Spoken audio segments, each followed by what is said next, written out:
आगे से क्या जवाब दिया था आपको मालूम है? वो जो जवाब दिया था आज भी उनका तरीकाकार वही है। वो किसी के साथ बैठने को तैयार नहीं है, वो किसी के साथ बात करने को तैयार नहीं है। अस्सलाम वालेकुम नाज़रीन, आज फिर राना सनाउल्लाह ने इस बात का इतराफ़ कर लिया कि इमरान ख़ान हमें चोर और डाकू समझता है, लिहाजा वो हमारे साथ बैठना पसंद नहीं करता। और हम तो आज भी इस कोशिश में हैं और पहले भी इसी कोशिश में रहे कि इमरान ख़ान हमारे साथ बैठकर बात करें, और लेकिन उसका इमरान ख़ान की तरफ से हमेशा यही जवाब आया कि वो हमारे साथ बैठना नहीं चाहता क्योंकि वो हमें चोर और डाकू समझता है। नाज़रीन, आइए राना सनाउल्लाह की गुफ्तगू सुनते हैं और इस पर मज़ीद बात करते हैं। राना साहब, कोई भी हुकूमत बन जाए चलेगी कैसे? एक तरफ तो इस इलेक्शन की साख पे सवाल उठ रहे हैं, धांधली के इल्जामात लग रहे हैं, और दूसरा किसी भी पार्टी के पास अक्सरियत नहीं है कि वो अपनी हुकूमत बना सके। तो हुकूमत बन भी गई तो चलेगी कैसे?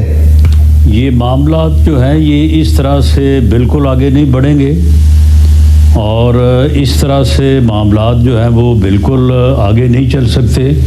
अगर वो समझते हैं कि ये इलेक्शन ठीक नहीं हुआ तो वो इस इलेक्शन से जो है वो रिज़ाइन कर जाएं, री इलेक्शन का मुतालबा करें।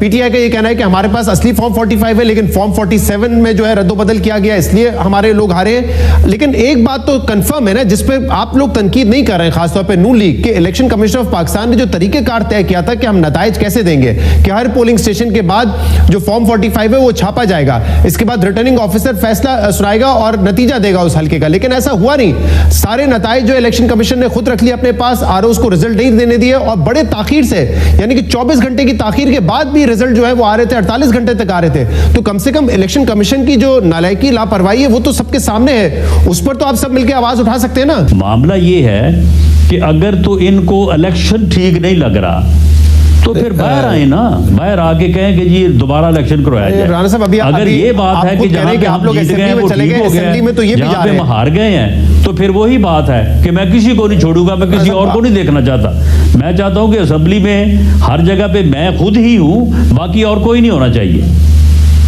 लेकिन एहतजाज तो आप खुद कह रहे हैं ना कि 2018 में आपने भी किया, लेकिन आप असेंबली में चले गए। असेंबली में तो ये तमाम जमातें भी जाने को तैयार है, लेकिन ये भी एहतजाज कर रही है। तो जैसे आपको एहतजाज का हक था, इनको भी है एहतजाज का हक।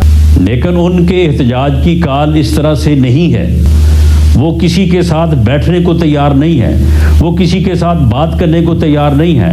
हम जिस दिन असेंबली में गए थे, हमारे लीडर ने, हमारे प्रेसिडेंट PMLN ने उसी दिन उठ के कहा था कि इस मुल्क की खातर आए बैठें। आप वज़ीर आज़म बन गए हैं, जैसे भी बन गए हैं, हमारे जैसे भी एतराज़ात हैं, लेकिन हम आपके साथ बैठ के इस मुल्क की बेहतरी के लिए काम करने को तैयार हैं। आगे से क्या जवाब दिया था आपको मालूम है? वो जो जवाब दिया था आज भी उनका तरीकाकार वही है, जो कि इस मुल्क को, इस रियासत को, इस मुआशरे को जो है वो किसी सूरत भी फ़ायदा नहीं पहुँचा सकता, बल्कि वो तबाही के किनारे पे ले आया है। अब मेरा ख्याल एक आध धक्का और लगेगा और मामला जो है वो साफ हो जाएगा। तो राना साहब, आप ये बताइए कि आपकी जमात हुकूमत पर बनाने जा रही है और ये अब तय हो चुका है कि पीपल्स पार्टी जो है वो हुकूमत का हिस्सा नहीं बनेगी, जो नंबर्स हैं उसमें आपको असेंबली में सपोर्ट करेंगे, और आप कंफर्टेबल है इसके साथ? क्योंकि उस दिन तो आप कह रहे थे कि ये नहीं हो सकता कि सारा बोझ हम उठाएं और फिर आखिर में मलबा भी हमारे कांधों पर आए। लेकिन अब आप तैयार हैं, पीपल्स पार्टी के बगैर हुकूमत बनाने जा रहे हैं और इसी तरह चलेगा मामला? शहजाद, हमने जो 16 माह हुकूमत की, उस दौर में जो महंगाई हुई वो बुनियादी वजह है। महंगाई एक बुनियादी वजह है जिससे हमारा कैपिटल से पॉलिटिकल कैपिटल जो है उसका लॉस हुआ।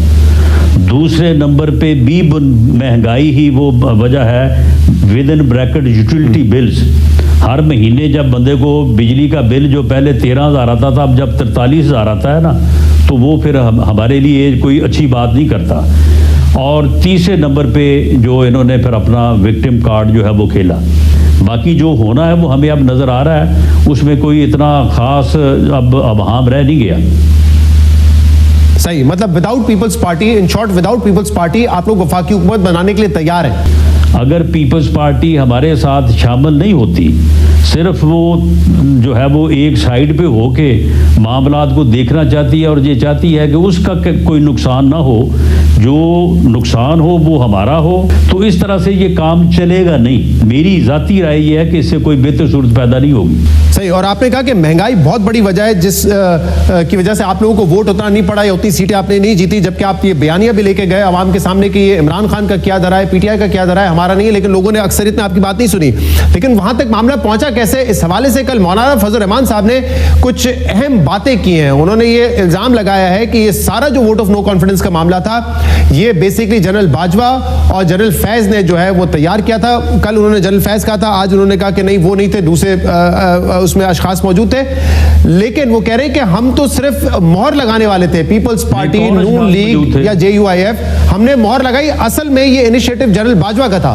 देखें, हज़रत मौलाना फजलुर रहमान साहब मेरे लिए इंतहाई इज़्ज़त और एहतराम की जगह पे हैं, लेकिन खुदा की कसम शहजाद, उन्होंने ये अपने आप से ज़्यादती की है। मेरा ख्याल है कि उन्हें चाहिए कि वो बस इस बात को यहीं तक रहने दें, इलेक्शन की फ्रस्ट्रेशन में ऐसी बातें ना करें कि जिनके बाद में जो है वो जवाब आए।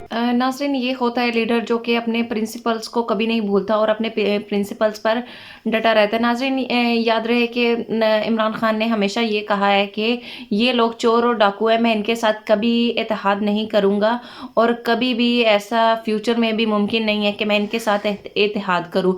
तो नाज़रीन, इमरान खान जैसे कि अपनी हर बात पर डटा रहता है, तो वो इस बात पर स्ट्रॉन्गली डटा हुआ है, जबकि काफ़ी माहिरीन और तज्ज़ियाकार का ये कहना है कि इमरान खान को इस वक्त इनके साथ मिलकर बैठ जाना चाहिए, इमरान खान को ये करना चाहिए, इमरान खान को इनके साथ हुकूमत बना लेनी चाहिए, वक्त को देखना चाहिए। और लेकिन नाज़रीन, इमरान खान इसी बात पर डटा हुआ है कि मैं इनके साथ कभी भी इत्तेहाद नहीं करूँगा, ना ही नून लीग के साथ, ना ही पीपल्स पार्टी के साथ। नाज़रीन, इमरान खान का ये कहना है कि मेरा इनके साथ इत्तेहाद ना बनाना, इसके पीछे सिर्फ एक वजह है, वो ये है कि इन्होंने मुल्क को बहुत लूटा है। और सिर्फ ये नहीं कि इन्होंने सिर्फ लूटा ही है, और आइंदा भी ये मुल्क के मफाद में नहीं होगा कि अगर मैं इनके साथ इत्तेहाद बना लेता हूँ, क्योंकि ये लोग अपनी हरकतों से बाज आने वाले नहीं है। ये लोग वो हैं जो सिर्फ और सिर्फ अपने मफाद के लिए सियासत करते हैं, जो सिर्फ और सिर्फ अपनी तिजोरियाँ भरने के लिए सियासत करते हैं, जो सिर्फ अपनी फैमिलीज़ को अमीर बनाने और जायदादें बनाने के लिए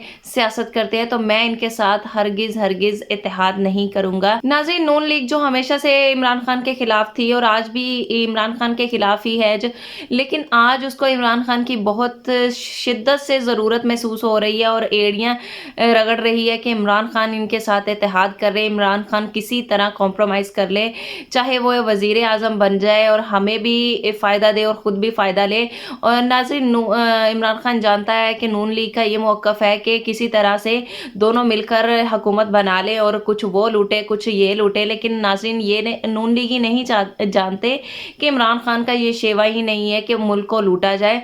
तो इमरान खान कभी भी इस बात पर मुत्तफिक नहीं होगा कि वो नून लीगियों के साथ मिलकर हुकूमत बने। नाज़रीन, इमरान खान वो शख्स है जिसे पाकिस्तान में एक हीरो की निगाह से देखा जाता है और इसमें कोई शक नहीं कि इमरान खान ने पाकिस्तान के लिए बहुत कुछ किया है। अगर देखा जाए तो इमरान खान ने पाकिस्तान की तरक्की, कश्मीरियों के लिए और मुसलमानों के लिए बहुत कुछ किया है, अगर समझने वाले समझे तो आज इमरान खान क्यों कर अपने मफादात को आगे रखेगा और अवाम के मफादात को पीछे रखकर अपने लिए फैसले करेगा। वो आज भी अपनी कौम और अपने पाकिस्तान के लिए फैसले करता है, जबकि सिर्फ जेल से निकलने का हल ही नहीं उसको मिल गया, बल्कि वो इक्तदार में भी आ जा सकता है। नाज़रीन, इमरान खान ने यहाँ तक कह दिया कि मैं मौत तो कबूल करूँगा, लेकिन मैं इन दो पार्टियों के साथ कभी भी इत्तेहाद नहीं करूँगा। तो नाज़रीन, आपका इस बारे में क्या कहना है? नाज़रीन, अपनी राय का इजहार ज़रूर करिएगा और चैनल को सब्सक्राइब ज़रूर कर लीजिएगा।